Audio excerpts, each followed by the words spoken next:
Well, Phil, let's first focus on your job here as tournament director. You've had a challenge, and at one stage you're the most popular man on the course. Actually, I was applauded for my decision yesterday afternoon, which is unusual. But we often say that if you want rain or poor weather, just host a New Zealand golf event.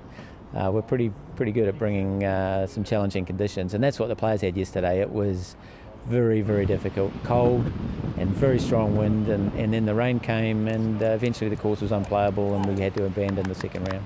It's not often though, I think they said 87 or something like that, but since the last had to give it a whole round up, which is a magnificent feat. That's right, 25 years since the last time, and this was a 54-hole event. So that just shows you this course can normally take the conditions, and it's been remarkable this week with what we've faced, that we're still able to get through and play the 3 rounds, and the course still playing so well. The greens have held up brilliantly, the teeing areas are very dry. A little bit of casual water in the fairways, but other than that, very, very playable and still tough as well. This is a tough test of golf.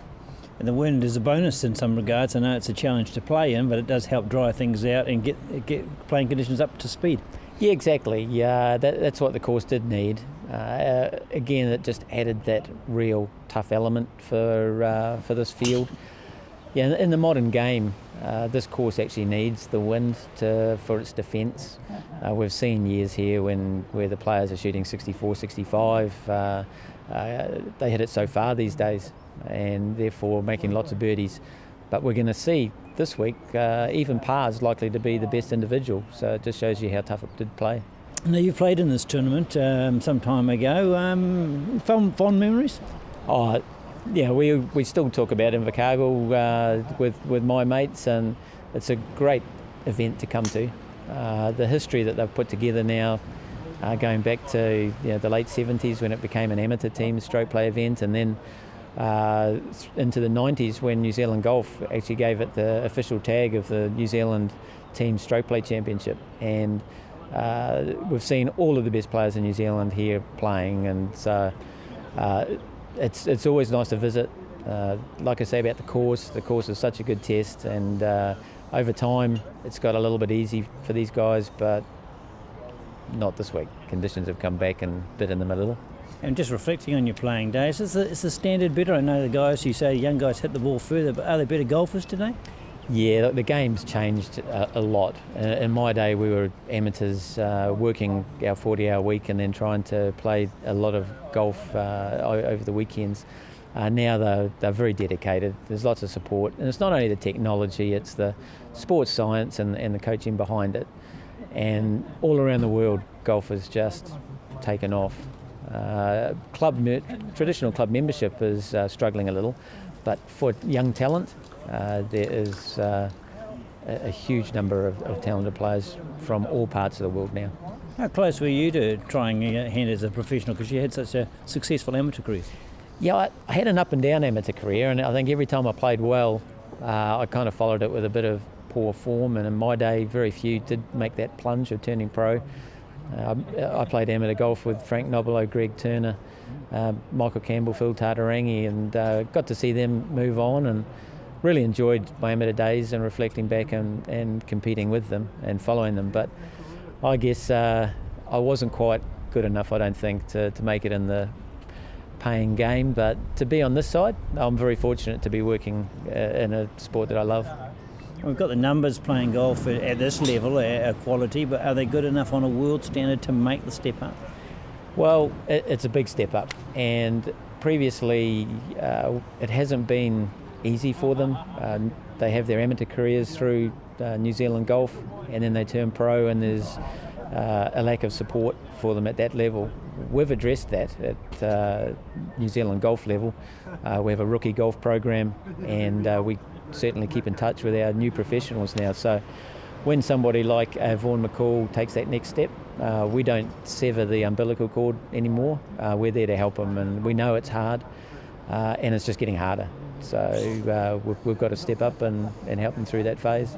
Question often asked of me is, can you come back if you go to the pro and it's not for you? Can you come back? Oh, absolutely. We would reinstate 10 to 12 players a year. There's one player in this field, Andrew Green, who won the New Zealand Amateur in 2006.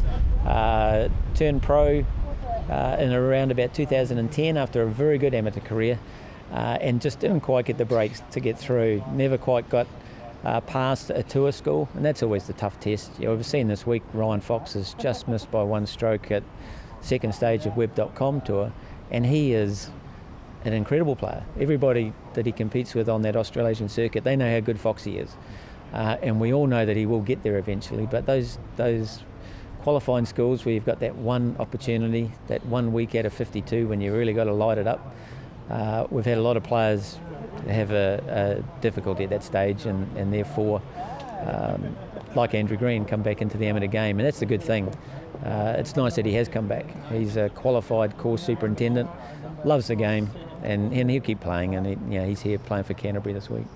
I know they're all beating the drums here in Southland for Vaughan to make the switch. Has he got the ability in your eyes?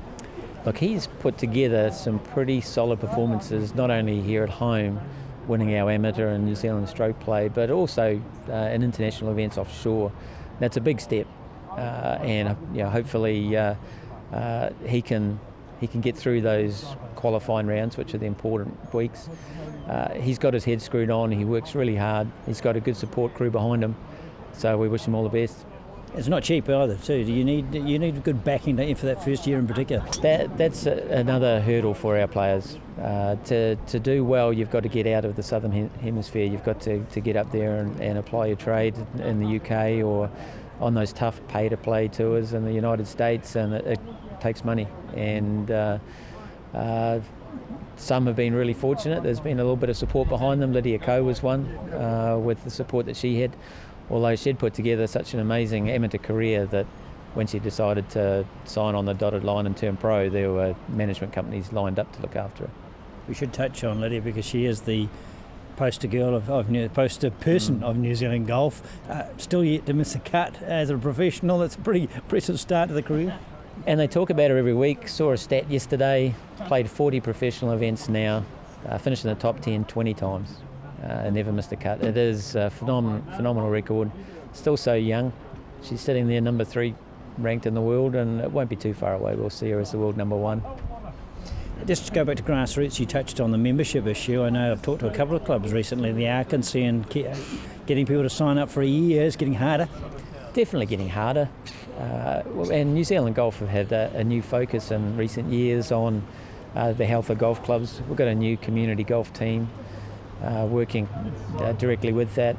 Our marketing manager and other members of our team certainly working hard, and there's some new initiatives, the Love Golf campaign, and also there's a casual golfer campaign out there at the moment as well. So certainly doing all we can, and we know that around the world it's what's happening.